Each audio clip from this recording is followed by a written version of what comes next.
నువ్వు ప్రభు నమ్మావు, దేవుడి మీద బాధ్యత ఉంచాడు. నిన్ను నమ్మి ఆయన రక్తము కాచి, ఎంతో మంది గొప్పవారు లేరండి మన రక్షణ పొందాం. ఏమండి, జ్ఞానులను సిగ్గుపరచటకు లోకంలో ఉన్న వెర్రి వారిని దేవుడి లోకంలో దేవుడు ఎందుకు నమ్మాడు కనుక నన్ను. ఎవరు? రక్షణ లేని వారు, నరకానికి సమీపిస్తున్న వారు, అగ్నిలోకి వెళ్ళబోతున్న వారు. యూద అంటాడు, అగ్ని నుంచి ఒక్కడిని లాగండి. మన ప్రార్థనలో ఆ కసి ఉండాలి, మన ప్రార్థనలో ఆ మంట ఉండాలి. అయ్యా, నీ ప్రజలు ఉన్నారు, నీ కుటుంబం ఉంది, నీ రక్త సంబంధాలు ఉన్నారు, నీ ఇరుగు పొరుగు వారు ఉన్నారు, వారి రక్షణలో చచ్చిపోతే నరకానికి వెళ్తారు.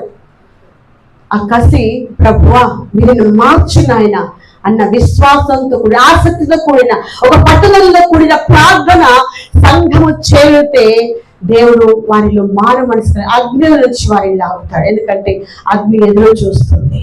పాతాళ మహావేగంతో మరి ఎగిర పడతా ఉందంట. ఎందుకు? ఆత్మల కొరకు.